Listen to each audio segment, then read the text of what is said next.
Hi, welcome everybody to the BSIA The Voice podcast. Today we would love to welcome Croner into our studio. Phil, Fraser, tell us all about yourselves.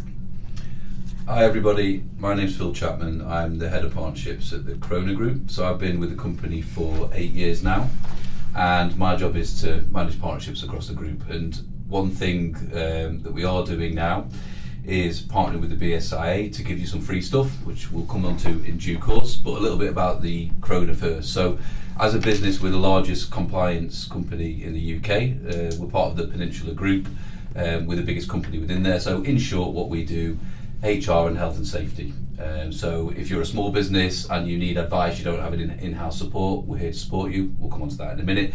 If you're a larger business and you have the in-house team already, we've got a load of tools, online information, templates and things like that to help you save time when you're doing stuff. So in terms of why we partner with the BSIA is to give you some free stuff. So that will include things like a free helpline when you need a second opinion or you don't know what you're doing in an HR or health and safety situation, a free review of documents, amongst other things as well. So I'm not the expert here, Fraser is, so I'll let him give you a little bit more detail around that as well. Sorry, no pressure, Fraser. No, thank you, Phil. Good morning, everybody. Thanks for having me, first of all. I sit on the litigation desk at Croner, and what that means in short is effectively I help small businesses deal with employment litigation problems and issues, everything from the everyday kind of issues all the way through to quite heavy kind of dealing with solicited aspects as well. So I'm here today, I suppose, to give you a bit of a rundown on what we've already had this year in terms of employment law updates, and also what to expect for this year, for 2026. Brilliant stuff.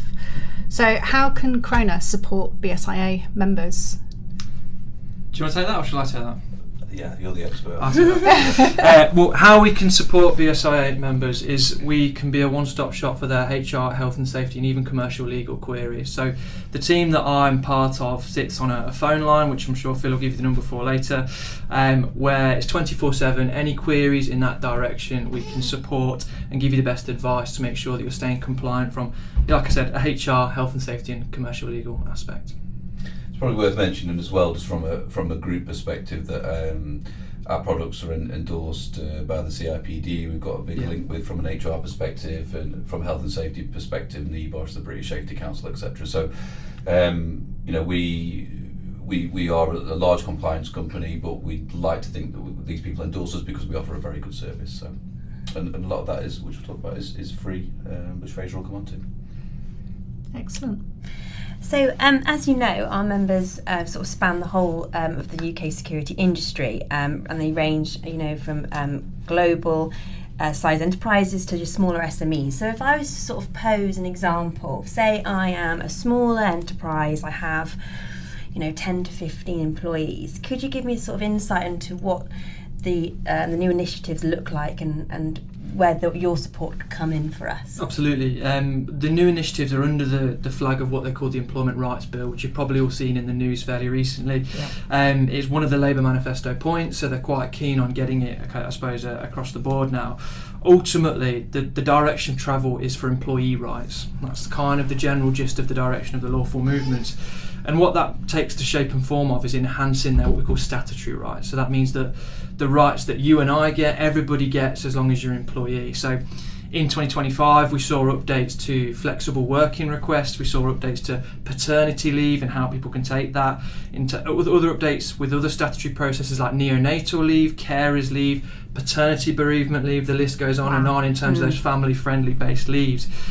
All of it is in a guise, I guess you could say, to make that employee-employer relationship better, but ultimately the bearer of the price of that typically is the employer, unfortunately. So a bit of a landscape for a small business owner, like you started the question there, would be that we need to have a look at the documentation to make sure you're making your staff aware of your obligations and what has come in 2025 and also 2026, and making sure that you're upholding those standards, because the ramifications for not doing that, unfortunately, can be quite significant.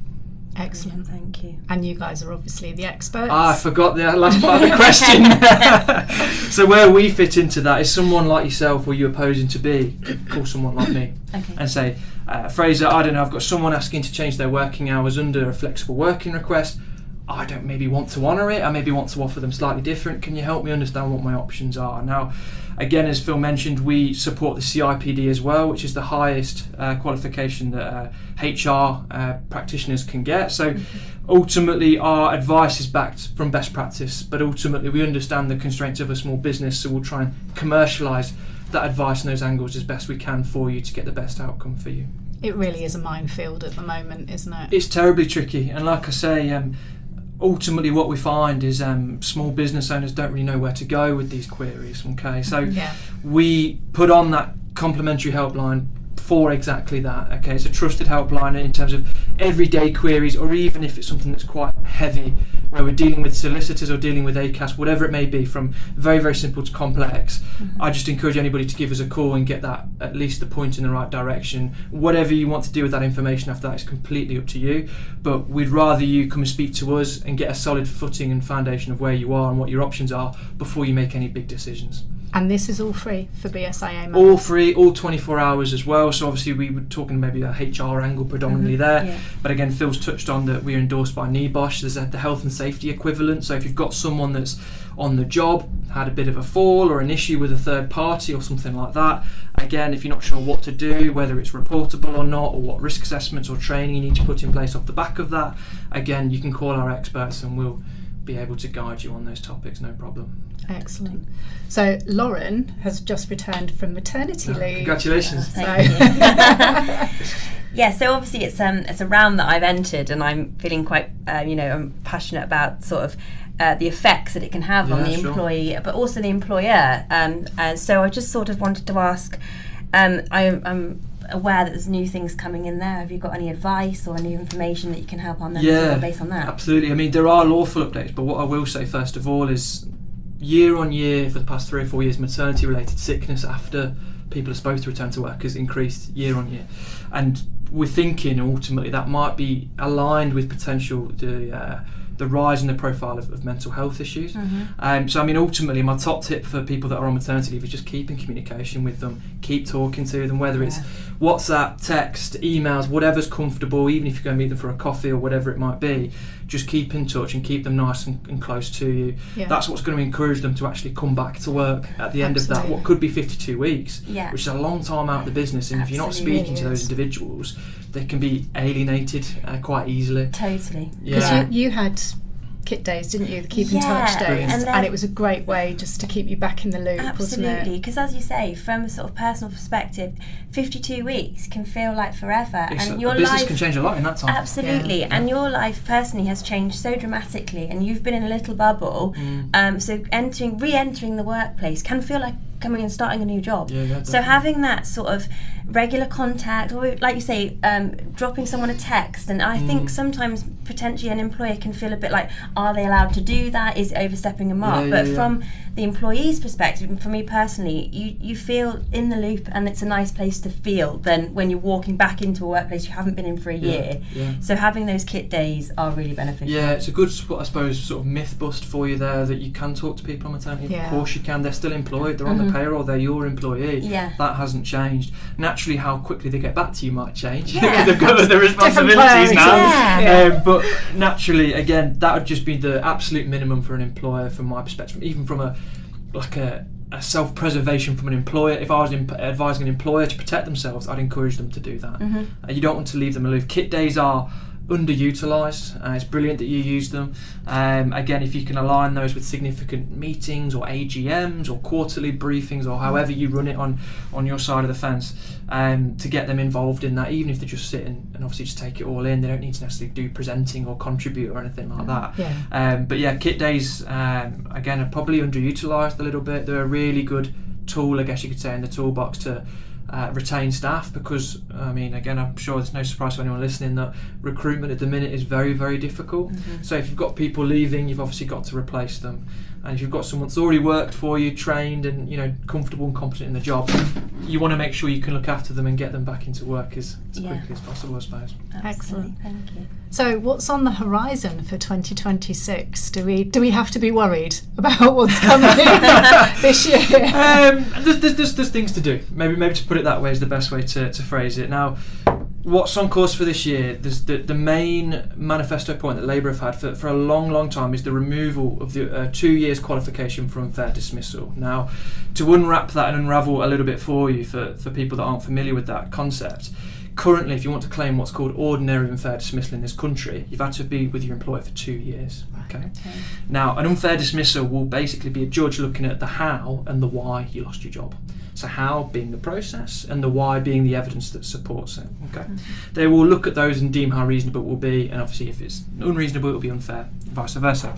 Now, currently, like I say, you've got to have 2 years service on payroll to legitimately make that claim in tribunal. Now, originally, the plan was that they want to make that a day one right. Okay, to put that into practice, into perspective for you, that means someone could work for you for 1 week, and you're thinking they're quite right fit, they're not picking things up, maybe they're not as experienced as they said they were, something like that, and you move to think, actually, I think I'm just going to cut my losses and move this person on. That would then be subject to the same scrutiny of that how and why process by an employment judge. Okay, so long story short, it's a lot more hoops to jump through and a lot more costly and expensive to move people on.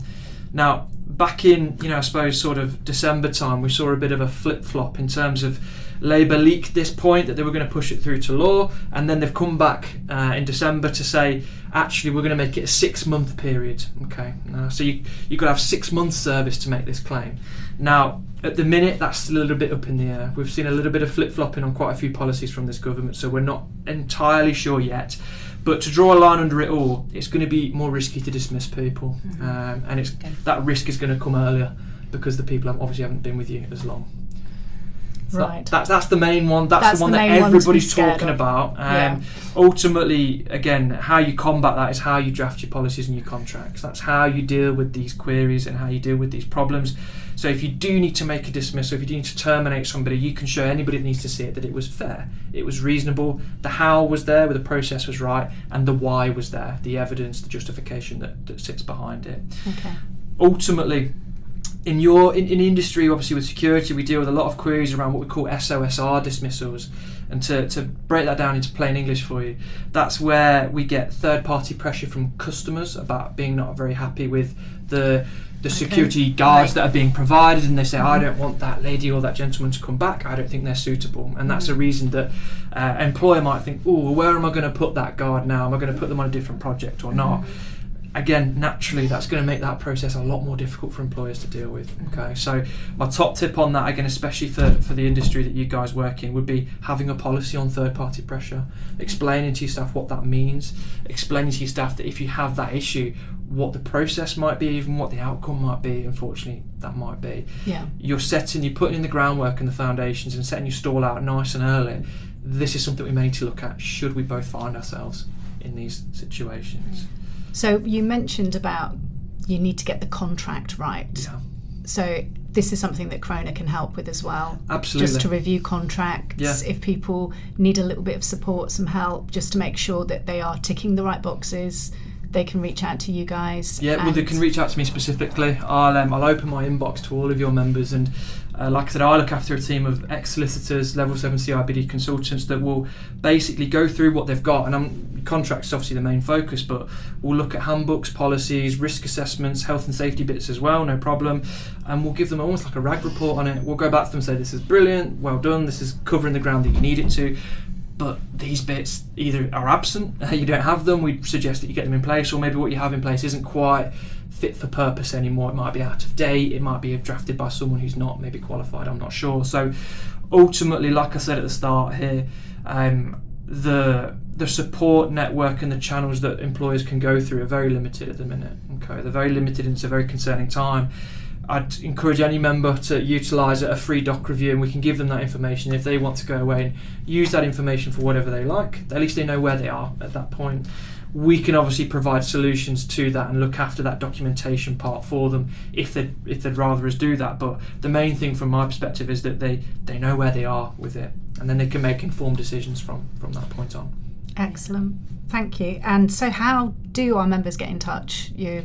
What's the best way for them the best way for me, because I prefer speaking to people on the phone, to be honest, because you can have a nice open conversation with them and there's no misunderstandings.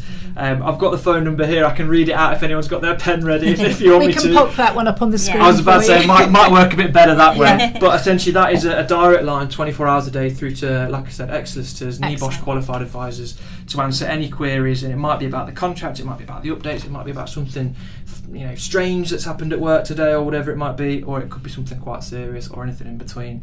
We can obviously support with any of those things. Wonderful. Fantastic. Well, thank you ever so much, guys, for coming in to join Pleasure. us and telling us all about what Croner can do for helping our BSIA members. No. So Fraser, Phil, thank you very much. Thank you for having us. Cheers. Cheers.